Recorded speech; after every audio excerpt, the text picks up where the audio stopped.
No Evangelho de hoje, Jesus debatendo com os judeus por causa daquela cura que nós ouvimos ontem, daquele homem que ficava há 38 anos à beira da piscina probática, e Jesus o cura. Ele sai com a sua maca, com a sua cama, e era dia de sábado, então os judeus querem saber quem curou aquele homem em dia de sábado. E agora eles acrescentam um motivo a mais para matar Jesus, porque chamava Deus o seu Pai, fazendo-se assim igual a Deus. Então, neste longo discurso de Jesus, ele fala da sua relação com o Pai. E assim vai revelando a sua identidade de Filho de Deus. O Filho unigênito de Deus, Filho de Deus por natureza, e é nele que nós nos tornamos filhos adotivos do Pai pela graça. Jesus fala da sua intimidade com o Pai, da sua relação com o Pai. Para os discípulos, essas palavras de Jesus fazem crescer a fé. Para aqueles que não creem, endurece ainda mais os seus corações, e eles, como disse o Evangelho de hoje, procuram matá-lo com ainda mais veemência, com ainda mais motivação, porque consideram que Jesus blasfema. E aqui torna-se claro que o próprio Jesus, várias vezes, não apenas nesse texto, afirma a sua igualdade com Deus, que Ele é Deus que se fez homem. E uma vez que nós estamos caminhando para a Páscoa, Jesus, no versículo 25, diz: em verdade, eu vos digo, está chegando a hora, e já chegou, em que os mortos ouvirão a voz do Filho de Deus, e os que a ouvirem viverão.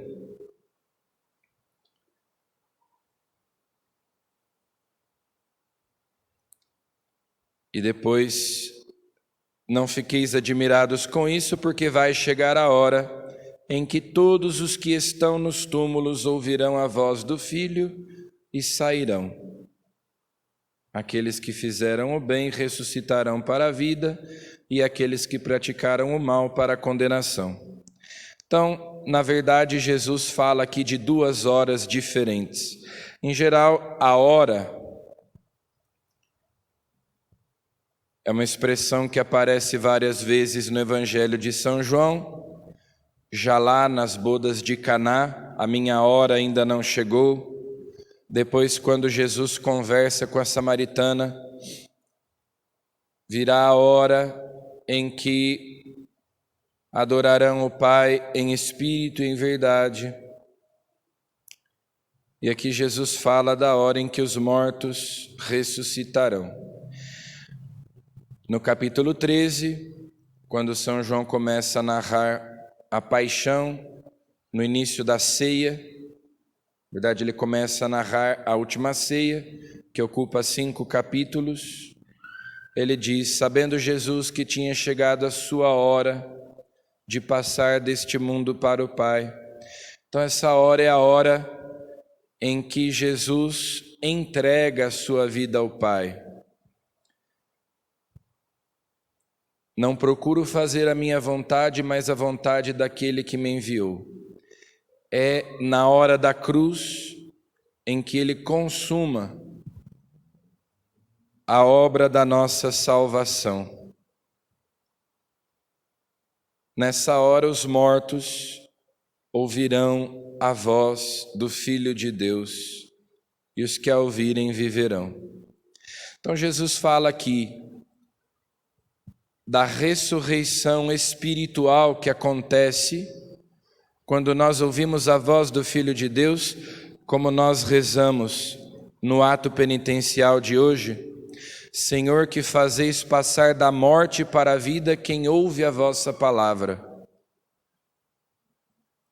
Nós ressuscitamos no batismo, nós ressuscitamos por ouvirmos e acreditarmos na palavra de Deus, passamos do pecado, que é uma morte, a morte espiritual, passamos para a vida. Recebemos pela fé em Jesus, pelos sacramentos, a vida sobrenatural da graça. Então, o que acontece conosco no batismo, o que acontece conosco quando nós, em pecado mortal, nos confessamos e recebemos a absolvição, é uma ressurreição. Mas também Jesus fala aqui daquela ressurreição que acontecerá no último dia, por ocasião da sua vinda, naquela hora em que Ele vier. Uns, aqueles que praticaram o bem, ressuscitarão para a vida; outros, aqueles que praticaram o mal, ressuscitarão para a condenação.